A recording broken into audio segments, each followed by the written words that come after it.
उसकी माँ दूसरों के यहाँ नौकरानी का काम किया करती थी। हालात इतने खराब थे कि उनके पास खाने को पैसे नहीं थे, दूसरों का फेंका हुआ खाना खाया करती थी।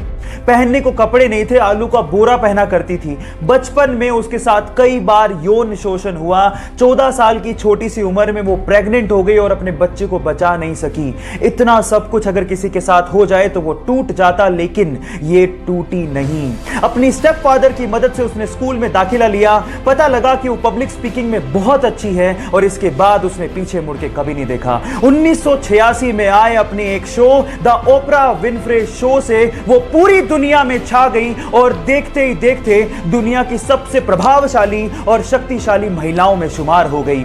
Yes, I am talking about Oprah Winfrey, जिनको अमेरिका का सर्वोच्च सम्मान भी दिया गया। या उनकी लाइफ से सीखने लायक बात यह है कि परिस्थितियां कितनी भी कठिन क्यों ना हो, नेवर गिव अप। गाइस, अक्सर आप लोगों ने ये देखा होगा कि जब भी हम लोग रोड पे ड्राइव करते हैं और हमें पता लगता है कि हमारे पीछे कोई एम्बुलेंस आ रही है, तो हम लोग कोशिश करते हैं कि साइड हो जाएं और उस एम्बुलेंस को जाने दें ताकि किसी की जान को बचाया जा सके। यानी कि हम लोग एम्बुलेंस को रास्ता देते हैं। लेकिन इसी चीज का फायदा रशिया में बहुत सारे करोड़पति ट्रैफिक जैम से बचने के लिए उठाते हैं। हो गए ना हैरान? कैसे? मैं आपको बताता हूं। एक्चुअली वो लोग एम्बुलेंस को हायर करते हैं $200 पर आवर के हिसाब से, ताकि वो अपना वक्त बचा सकें। मतलब वो एम्बुलेंस को इस्तेमाल करते हैं। क्या आप लोगों ने भी एम्बुलेंस का ऐसा गलत इस्तेमाल किसी को करते देखा है? चैट सेक्शन में लिखना मत भूलिएगा। गाइज, आप लोगों ने साईफाई मूवीज में देखा होगा कि एक हीरो टाइम को फ्रीज करता है और उसके बाद सब कुछ ठीक ठाक करते हुए अपना काम करके निकल जाता है।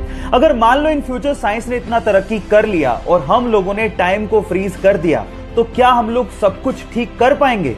नहीं। साइंस की भाषा में अगर मैं आप लोगों को जवाब दूं तो टाइम फ्रीज करते ही हम अंधे हो जाएंगे, क्योंकि हम लोग देख तभी पाते हैं जब लाइट के फोटोन हमारी रेटिना पर टकराएं। लेकिन अगर हमने टाइम को फ्रीज कर दिया तो ये लाइट के फोटोन भी फ्रीज हो जाएंगे और हम लोग कुछ देख नहीं पाएंगे, बिल्कुल अंधे हो जाएंगे। क्या आप ये साइंस का फैक्ट इससे पहले तक जानते थे? और अगर नहीं जानते थे तो चैट सेक्शन में लिखना मत भूलिएगा।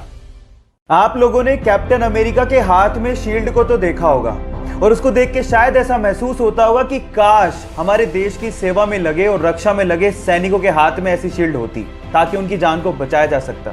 देखो, बाकी देशों का तो पता नहीं, लेकिन जापान ने अपने सैनिकों की रक्षा के लिए इससे भी ज्यादा एडवांस शील्ड बना ली है, जो कि मात्र 3 सेकंड में खोली जा सकती है। इनफैक्ट उसमें आर्टिफिशियल इंटेलिजेंस का इस्तेमाल भी किया गया है, जिससे अगर मान लो किसी ने बंदूक तान दी तो 3 सेकंड में वो अपने आप खुल जाती है ना? गजब की बात। क्या आपको बात पहले से पता थी? नहीं पता थी तो चैट सेक्शन में लिखना मत भूलिएगा।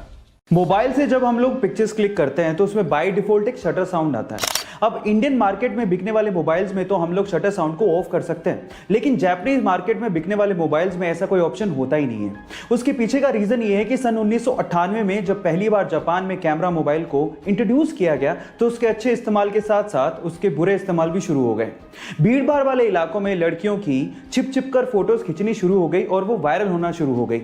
अब इसी से निजात पाने के लिए और अपनी जापानीज सभ्यता को बचाने के लिए वहां की कंपनीज ने डिसाइड किया कि कैमरा एक्टिविटी के साथ साथ कोई ना कोई साउंड जरूर होना चाहिए, और तब से लेके आज तक वो लोग इसे फॉलो करते हैं। वहां पर कोई भी मोबाइल बिकता है तो उसमें कैमरा के साथ शटर साउंड होता ही है और उसे ऑफ करने का कोई ऑप्शन ही नहीं होता। है ना ये इंटरेस्टिंग फैक्ट? क्या आपको इसके पहले तक ये फैक्ट पता था? और अगर नहीं पता था तो चैट सेक्शन में लिखना मत भूलिएगा।